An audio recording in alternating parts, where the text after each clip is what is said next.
பெஹ்ரின் வழக்கம் போல தாக்குதலுக்கு அதிகப்படியா உட்பட்டிருந்திருக்கு. ஸோ அதுல இன்டர்செப்டார்ஸும் வந்து பாத்தீங்கன்னா தாக்குதலை பண்ணியிருக்கு. அது என்னப்பா இன்டர்செப்டார்ஸ்னா, ஒரு சைடு ஈரான் அடிக்கிறாங்க. அந்த ஈரான் அடிக்கக்கூடிய மிசைலை தடுக்கலாம்னு ஏவக்கூடிய மிசைலும் பெஹ்ரினியே அட்டாக் பண்ணியிருக்கு. ஸோ அதெல்லாம் ஃபெயிலியர் ஆக ஆரம்பிச்சிருக்கு அமெரிக்காவோட ஏர் டிஃபென்ஸ் சிஸ்டம். ஸோ அது நல்லாவே தெரியுது. ஸோ 3 வெடி விபத்துகள் தொடர்ந்து மிசைல் தாக்குதல்னால அமெரிக்காவோட பேஸ் ஜுஃபரியா அந்த பகுதியில் இருக்கக்கூடிய பெஹ்ரின்ல இருக்கக்கூடிய பகுதியில் இருக்கக்கூடிய அமெரிக்காவோட பேஸ்ல 3 வெடி விபத்துகள் நடந்ததா சொல்லப்பட்டு வருது. இது ஒரு மெயினான விஷயம்னா, அடுத்த ஒரு விஷயம் வந்து பாத்தீங்கன்னா, ஒரு விமானம் சுட்டு வீழ்த்தப்பட்டிருக்கு. ஸ்ட்ரைட் ஆஃப் ஹார்மோஸ்ல 24ஆம் தேதி ஜூலை ஒரு தாக்குதல் நடக்க ட்ரை பண்ணும்போது ஒரு விமானம் வீழ்ச்சி அடையக்கூடிய காட்சி வந்திருக்கு. இது ட்ரோனா கூட இருக்கலாம், பட் இது விமானமா கூட இருக்கலாம். நாட்கள் போக போக இது ட்ரோனா இல்ல விமானமா அப்படிங்கிறத அமெரிக்கா சொல்லலாம். இது எந்த பகுதி அப்படின்னா கொஷம் தீவுகள் அந்த பகுதி பக்கத்துல சுட்டு வீழ்த்தப்பட்டிருக்கலாம் அப்படிங்கிற செய்திகள் வருது. ஆல்ரெடி மிடில் ஈஸ்ட்ல அமளி கும்பலியா போயிட்டு இருக்கு இந்த ஸ்ட்ரைட் ஆஃப் ஹார்மோஸ். ஸோ இப்படி இருக்கக்கூடிய சமயத்துல வந்து பாத்தீங்கன்னா ராயல் சவுதி ஏர்ஃபோர்ஸ் போய் ஹவுதி அடிக்கலாம் அப்படிங்கிறது போல அன்சரல்லா கண்ட்ரோல்ல இருக்கக்கூடிய யமன் பகுதியில ஒரு போர்ட்டை அடிக்கலான்னு போய் அடிச்சிருக்காங்க. ஸோ வெடி விபத்து நடந்திருக்கு. ஏர் டிஃபென்ஸ் சிஸ்டம் அங்கேயே ஆக்டிவா இருந்திருக்கு. ஸோ ஃபைட்டர் ஜெட்ஸ் எல்லாம் வந்து பாத்தீங்கன்னா ஏர் டிஃபென்ஸ் சிஸ்டம் துரத்தி விட்டுருக்கு அப்படிங்கிறதையும் பார்க்க முடியுது. பெருசா வேற எந்த ஒரு விஷயத்தையும் சவுதினால செய்ய முடியல. மேபி இலக்கு கம்மியா வச்சு என்ன பண்றாங்க, அவங்களோட ரேட் என்ன அப்படிங்கிறது பார்க்கலாம் அப்படிங்கிறது போல ட்ரை பண்ணியிருப்பாங்களோ என்னமோ. அன்சரெல்லாம் ஆல்ரெடி வீடியோ விட்டுருந்தாங்க. இது போல வந்து சவுதியோட பகுதிகள் எதெல்லாம் எங்களோட ரேடார்ல இருக்கு, எஸ்கலேஷனுக்கு எஸ்கலேஷன். எங்களோட ஏர்போர்ட்னா உங்களோட ஏர்போர்ட், எங்களோட ஆயில் பகுதினா உங்களோட ஆயில் பகுதி, எல்லாமே ஒண்ணுக்கு ஒண்ணு வாங்க அப்படிங்கிறது போல யமன் ஹவுதிஸ் தரப்ப சொல்லியிருந்தாங்க. ஒரு அட்டாக் பண்ணிட்டாங்க. யமன் ஹவுதி சும்மா இருப்பாங்களா? பேச்சும் இல்லை மூச்சும் இல்லை, அடிக்கடி தான். ஆன்சர் எல்லாம் மிசைல ஏவி விட்டாங்க. ஜிஜான் பகுதியில் வந்து பார்த்தீங்கன்னா குறைஞ்சது 5 பெலிஸ்டிக் மிசைலாவது டார்கெட் பண்ணியிருக்கலாம். அராம்கோ ஆயில் டெர்மினல் ஜிஜான் பகுதியில் வந்து பார்த்தீங்கன்னா இண்டஸ்ட்ரியல் சிட்டின்னு அழைக்கக்கூடிய சவுதி அரேபியாவில் இருக்கக்கூடிய பகுதிகளில் பேக் டு பேக் அட்டாக்ஸ். பல மணி நேரங்கள்லாம் தீயணைப்பு வீரர்கள் போராடி தீயணைக்க முடியல. ஆயில் ரிஃபைனரியிலேயே விழுந்திருக்கு. அதாவது இதோட இம்பாக்ட் வச்சு பார்க்கும்போது அவங்களோட மெரைன் டெர்மினல்ல வந்து அடிக்க திட்டம் போட்டு அடிச்சிருக்கிறாங்களா அப்படின்னு பாத்தீங்கன்னா இல்ல, அதெல்லாம் இல்ல, ரிஃபைனரிக்கே தான் விட்டுருக்கோம் அப்படிங்கிறது போல யமன் ஹவுதிஸ் நேரம் ரிஃபைனரியிலே அடக்கியிருக்காங்க மிசைல். அடி உங்க ஒரு அடினா அங்க ஒரு பலமான அடி நாங்க கொடுப்போம் அப்படிங்கிறது போல அவங்க தரப்புல இருந்து இருக்கு. ஸோ மிடில் ஈஸ்ட்ல வந்து பாத்தீங்கன்னா பத்திக்குச்சு அப்படிங்கறத நம்ம வச்சுக்கலாம். ஸோ நம்ம ஆல்ரெடி சொன்ன மாதிரிதான் செங்கடல், பெர்ஷியன் கல்ஃப், கருங்கடல் எல்லாமே வர்த்தகத்துக்கு ஒரு தடையா வந்துருச்சா, எக்கனாமிக்கல் பிளாக்கேட் அப்படிங்கிற கேள்விகள் வர ஆரம்பிச்சிச்சு. ஸோ ஜியோ பாலிட்டிக்கல் மூவ்ஸ் அடுத்த கட்ட நகர்வை நோக்கி போயிட்டு இருக்கு. ஸோ இந்த கட்டம் தலைவர்கள் பேசி பிரச்சனையை தீக்கலனா கண்டிப்பா உலகப்போர் அப்படிங்கிற ஒரு கட்டத்துக்கு போயிடும் அப்படிங்கிற மாற்று கருத்து. இந்த சூழ்நிலை தான் ட்ரம்ப் அவர்கள் ஒரு அந்த டின்னர் இருக்குதுல, இதுக்கு முன்னாடி பண்ணும்போது ஒரு நபர் துப்பாக்கி எடுத்து வந்துட்டாங்க. ஸோ அதனால தள்ளி வச்சிருந்தாங்க, 3 மாசம் ஆயிடுச்சு. ஸோ அந்த டின்னர்ல பல நபர்கள் கேள்வி கேட்கும் போது அமெரிக்காவோட அதிபரான டொனால்டு ட்ரம்ப் அவர்கள் பதில் சொல்லியிருந்தாரு. அது மட்டும் இல்லாம ஆபீஸ்லயும் உட்காந்து பேசும்போது ரிப்போர்ட்டர்ஸ் கேட்கறாங்க, ஏங்க தொடர்ச்சியா இது போல ஈரானோட பவர் பிளான்ட், பிரிட்ஜ் இது போல அடிக்கிறோமே, அதெல்லாம் போர் குற்றம் இல்லையா, வார் கிரைம் இல்லையா அப்படிங்கிறது போல கேட்கறாங்க. இந்த கேள்விக்கு நான் பதில் சொல்ல மாட்டேன், நீ யாரு, எது, எந்த எந்த கம்பெனி நீங்க அப்படிங்கிறது போல கேட்கிறாரு ட்ரம்ப் அவர்கள். நியூயார்க் டைம் அப்படிங்கிறதோட சொல்லும் போது இப்ப எனக்கு நல்லா புரியுது. ஃபெயிலிங் நியூயார்க் டைம் அப்படின்னு சொல்றாங்க. ஸோ இதுல இருந்து இது போல சொல்றாரு. இந்த ஒரு வீடியோவை மட்டும் எடுத்து போட்டு கீழே வந்து பாத்தீங்கன்னா பல நபர்களும் தேவ தூதர் அமெரிக்காவோட அதிபர் இது மாதிரி வந்து அவர் பேசும்போது எதுவும் பேசக்கூடாது, அவரை கிரிட்டிசைஸ் பண்ணக்கூடாது அப்படிங்கறத நம்ம சேனல் சார்பா கண்டனங்கள் சொல்லிட்டு இருக்கோம். தேவ தூதர் இல்லையா, நம்ம தான் சேனல்ல பல வருடங்களா சொல்லிட்டு இருக்கோம். ஒரு தேவதூதர்னா அவரே வந்து தேவதூதர் மாதிரி அமெரிக்காவோட அதிபரே போட்டது வந்து பாத்தீங்கன்னா 6 மாசம் தானே. நம்ம 1 வருஷத்துக்கு முன்னாடியும் சொல்லிட்டு இருக்கோம். சேனல்ல தொடர்ந்து பாக்குறவங்களுக்கு தெரியும். ஸோ தேவதூதர் அவர்கள் பேசுறத யாரும் கிரிட்டிசைஸ் பண்ணக்கூடாது அப்படிங்கறத நம்ம சேனல் சார்பா கண்டனங்கள் சொல்லிட்டு இருக்கோம். இப்ப திரும்பவும் நம்ம கண்டனங்கள், கடுமையான கண்டனங்கள் விரல் விட்டு சொல்லிடலாம். என்ன அப்படின்னா, என்ன சொல்லியிருக்காங்க அப்படின்னா, நீங்க ஃபெயிலிங் நியூயார்க் நேரம் அப்படிங்கிறத சொல்றீங்களா? அது அந்த நியூஸ் பேப்பர் மாதிரி தெரியலீங்க. நியூயார்க்கின் வீழ்ச்சி போல தெரியுதுங்களே அப்படிங்கிறது போல நகைச்சுவையா பேசிட்டு இருக்காங்க. இது போல பேசாதீங்க அப்படிங்கிற போல கண்டனங்கள் தெரிவிச்சிடும். அடுத்தது மிடில் ஈஸ்ட்லயே வந்து பாத்தீங்கன்னா ஈராக்கோட ராணுவம் PMF அப்படின்னு அழைக்கக்கூடிய ராணுவம். இது யாருன்னா பாப்புலர் மொபிலைசேஷன் ஃபோர்ஸ். இவங்க ஈரான் ஆதரவு பெற்ற படை. ஸோ இவங்க 2 பேத்துக்கு நடுவுல ஒரு சண்டை கைகலப்பு மாதிரி. அதுல ஈராக்கோட ராணுவம் வந்து PMF பேஸுக்குள்ள இருக்கக்கூடிய ராணுவம் அந்த ட்ரோன்கள்லாம் கைப்பற்றி இல்லாம அப்படிங்கிற ஒரு யோசனையில ட்ரை பண்ணியிருக்கிறாங்க பாக்தாதுல. பட் அது என்னன்னா என்ட்ரிலேயே வச்சு அப்படியே முடிச்சுட்டாங்க ஆர்மியை. ஸோ அதனால என்ட்ரிலேயே வந்து பார்த்தீங்கன்னா பெருமளவில் எஸ்கலேஷனா இருக்கு போல தெரியுதுன்ட்டு விட்ரா வாங்கிட்டு ஆர்மி தெரிச்சு பின்வாங்கி ஓடி போயிட்டாங்க. ஈராக்ல ஒரு ராணுவம் இருக்கு, அந்த ராணுவம் ஒரு போகுதே அப்படிங்கிறதே ஒரு பெரிய விஷயம். பட் இருந்தாலும் அவங்க இப்படி என்ட்ரன்ஸ்லயே வந்து பார்த்து பின்வாங்கி போயிட்டாங்க அப்படிங்கிற செய்திகள் வந்துகிட்டு இருக்கு. ஸோ ஈராக்கோட ராணுவம் முதல் நடவடிக்கையை இங்க ஒன்று செஞ்சு பார்த்துருக்காங்க. ஸோ எதிர்ப்புகள் பெருமளவுல இருக்கு. ஸோ அடுத்த கட்ட நடவடிக்கையை ராணுவம் என்ன செய்யும்? போர் செய்ய ஆரம்பிச்சிருமா? உள்நாட்டுல சிவில் வார் வருமா? PMF அப்புறம் ஈராக் ராணுவம் அடிச்சுக்குவாங்களா அப்படின்ற கேள்விகள்லாம் இங்க வர ஆரம்பிச்சிருக்கு. இன்னொரு சைடு ஈராக்ல ஆரம்பிச்சிருச்சு.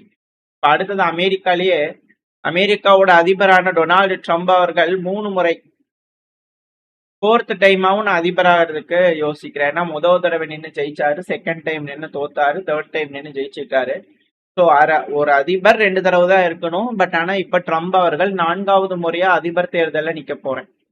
ஏன்னா என்னோட இன்டென்ஷன்லாம் வந்து 4th டேர்ம் நான் அதிபரா நிக்க போறேன். ஏன்னா நான் 3 தடவை ஜெயிச்சிருக்கேன். அதனால நான் வந்து திரும்பி நிக்க போறேன் அப்படிங்கிற டொனால்டு ட்ரம்ப் அவர்கள் சொல்றாரு. இப்போ பாப்பேன் என்ன ஏது அப்படிங்கறத வெயிட் பண்ணி பார்க்கலாம். இதுல மிரட்டல்களும் யூரோப்பியன் யூனியனுக்கும் விட்டிருக்காரு. யூரோப்பியன் யூனியனுக்கு என்ன சொல்லியிருக்காரு அப்படின்னா, ஆப்பிள் 15 பில்லியன் நீங்க ஃபைன் போட்டிருக்கீங்க. ஆப்பிளுக்கு, மெட்டாக்கு 3 பில்லியன் ஃபைன் போட்டிருக்கீங்க. அமேசானுக்கு 2.5 பில்லியன் ஃபைன் போட்டிருக்கீங்க. அது போக இன்னும் நிறைய கம்பெனிஸ்க்கு போட்டிருக்கீங்க. கூகுளுக்கு இப்ப திரும்பவும் 1 பில்லியன் போட்டுக்கிறீங்க. மொத்தம் 18 பில்லியன் போட்டுக்கிறீங்க. எந்த ஒரு ப்ராப்பரான விளக்கங்களும் கொடுக்காம யூரோப்பியன் யூனியன் அமெரிக்காவோட கம்பெனி எல்லாம் உங்களுக்கு எப்படி தெரியுது? எங்களை பார்த்தா என்ன பிக்கி பேங்க் மாதிரி தெரியுதா?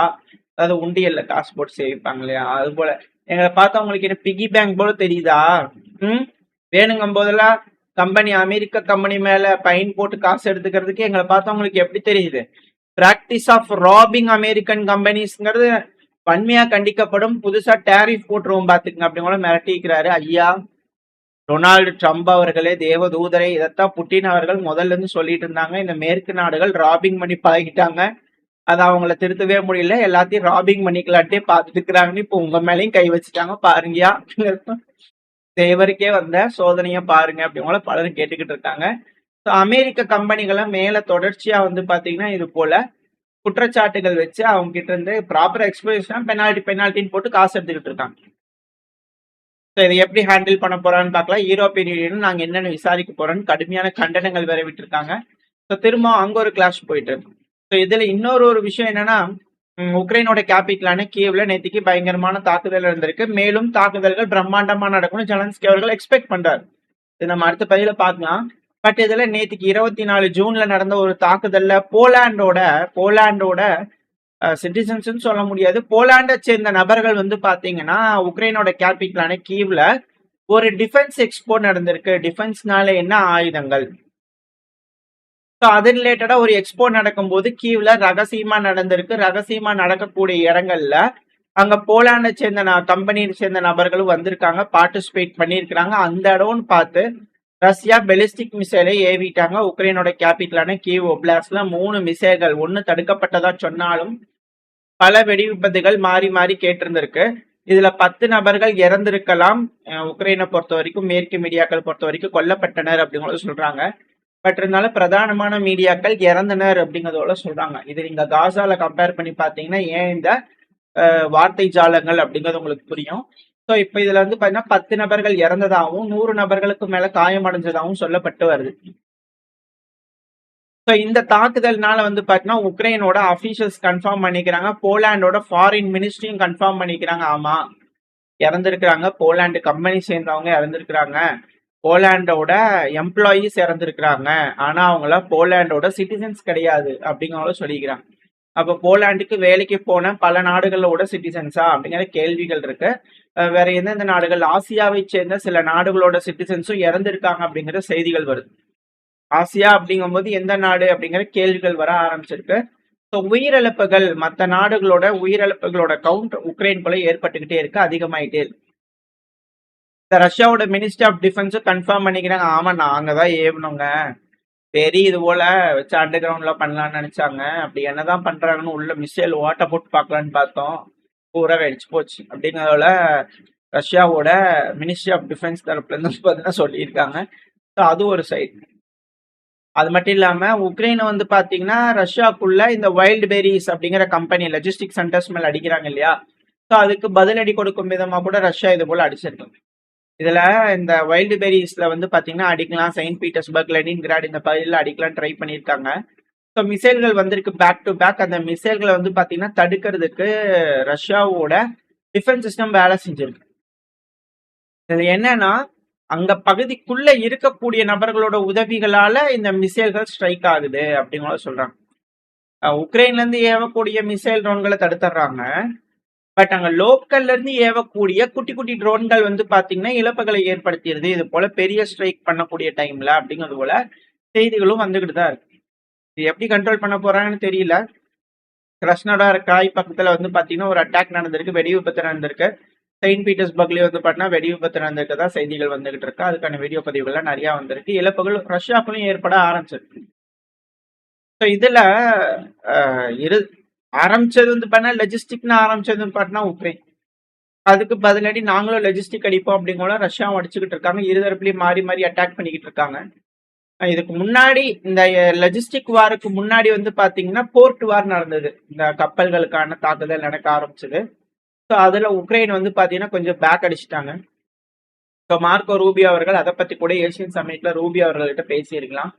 ஏன்னா தானிய ஏற்றுமதி கிரெயின் காரிடோர் உக்ரைனுக்காக அமைக்க கொடுத்திருந்தாங்க இல்லையா, அதை ரஷ்யா பிளாக் பண்றாங்க அப்படிங்கிற குற்றச்சாட்டுகள் ஜெலன்ஸ்கி அவர்கள் சொல்லியிருக்காங்க. ஸோ ரஷ்யா அதை பிளாக் பண்றாங்க அப்படிங்கிறது போல கிரெயின் காரிடோரை. ஏன்னா அங்க ஒடசா, மிக்கலைவ் இந்த பகுதியில் இருக்கக்கூடிய போர்ட் இன்ஃப்ராஸ்ட்ரக்சர் எல்லாத்தையும் வந்து பார்த்தீங்கன்னா ரஷ்யா அடிச்சிட்டாங்க. உக்ரைன் தான் ஃபர்ஸ்ட் ஆரம்பிச்சாங்க, 15-12 கப்பல்களிட்ட அடிச்சிருந்தாங்க. ஸோ அதுக்கு பதிலடி கொடுக்கும் விதமா ரஷ்யா இப்போ எஸ்கலேட் பண்றாங்க. இதுக்கப்புறம் எந்த ஒரு சீஸ்ஃபயர் இருக்காது அப்படிங்கிறது போல அனலிஸ்டோட கருத்துக்கள். ஸோ அதை பொறுத்தே வந்து பாத்தீங்கன்னா இப்போ இந்த ஏசியன் சமிட்லயே வந்து பாத்தீங்கன்னா மார்க்கோ ரூபியோ அவர்கள், அதுக்கப்புறம் ரஷ்யாவோட லாவ்ரோ அவர்கள் பேசும்போது வந்து பாத்தீங்கன்னா 35 நிமிஷம் தான் பேசியிருக்காங்க, எந்த ஒரு முடிவுகள் எட்டப்படலை. அப்படிங்கும் போது இந்த தானிய ஏற்றுமதி அப்படிங்கிறது இதுக்கப்புறம் உக்ரைனுக்கு இருக்காதோ அப்படிங்கிற கேள்விகள் வரும். அது மட்டும் இல்லாம அந்த டைம்ல வந்து பாத்தீங்கன்னா கேட்டிருந்தாங்க ஜேர்னலிஸ்ட், எங்க ரஷ்யா ஈரானுக்கு உதவுறீங்களா அமெரிக்காவோட ட்ரூப்பை டார்கெட் பண்றதுக்கு அப்படிங்கிறது போல லாவ்ரோ அவர்கள் கிட்ட போயிட்டு இருக்கும்போது கேள்விகள் கேட்கும் போது லாவ்ரோ அவர்கள் திரும்பி பார்த்துட்டு நைஸ் ஹேர் ஸ்டைல் அப்படிங்கிறது போல சொல்லிட்டு போயிருக்காரு. கேட்ட கேள்விக்கு அதுக்கு சம்மந்தம் இல்லையே அப்படிங்கிற எல்லாரும் வியப்பா பார்த்திருந்தாலும், நீ கேட்ட கேள்விக்கு எங்களுக்கு சம்மந்தம் இல்லையம்மா அப்படிங்கிறது போல புரிய வைக்கிறதுக்காக இது போல ஒரு பதில சொல்லிட்டு போயிருக்காரு. ஒரு மாஸ்டர் ஸ்ட்ரோக் பண்ணியிருக்காரு லாவ்ரோ அவர்கள் அப்படிங்கிற சொல்றாங்க. அது சம்பந்தமில்லாத பதில் அப்படிங்கும்போது சம்பந்தமில்லாத கேள்வி, எங்களுக்கு அதுக்கு சம்பந்தம் இல்லை அப்படிங்கிறது போல லாவ்ரோ அவர்கள் புரிய வச்சுட்டு போயிருக்காங்க ஜேர்னலிஸ்டுக்கு அப்படிங்கிறதோட சொல்றேன். ஸோ இப்ப வரைக்கும் பேச்சுவார்த்தைகள் அப்படிங்கிறது நடந்துகிட்டு இருக்கா, அது சுமூகமா நடந்துச்சுன்னா பரவாயில்ல. அப்படி இல்லைன்னா உலகம் வரக்கூடிய நாட்கள் ஜூன் ஜூலை முடிஞ்சிருச்சு நான் சொன்ன மாதிரி, ஆகஸ்ட் செப்டம்பர் அக்டோபர் அப்படிங்கும் போது இன்னும் குரூஷியலா இருக்கும். Brace for impact. உலக தலைவர்கள் என்ன முடிவுகள் எடுக்க போறாங்க அப்படிங்கறத வெயிட் பண்ணி பார்க்கலாம். ஓரளவுக்கான தகவல்கள் இந்த பையில பார்த்துருப்போம். இந்த பதிவு உங்களுக்கு பயனுள்ளதா இருந்துச்சுன்னா லைக் பண்ணிட்டு உங்க ஃப்ரெண்ட்ஸ் ஷேர் பண்ணிக்கோங்க. நம்ம சேனலை சப்ஸ்கிரைப் பண்ணலாம், மறக்காம சப்ஸ்கிரைப் பண்ணிட்டு இந்த பதிவை லைக் பண்ணிட்டு உங்களோட கருத்துக்களை கமெண்ட் செக்ஷன் சொல்லுங்க. உங்களோட அன்பு ஆதரவும் எனக்கு எப்ப இருக்கும்னு நம்பிக்கையில் அடுத்த பையன் உங்களை சந்திக்கிறேன். அது வரைக்கும் ஸ்டே சேஃப், பை.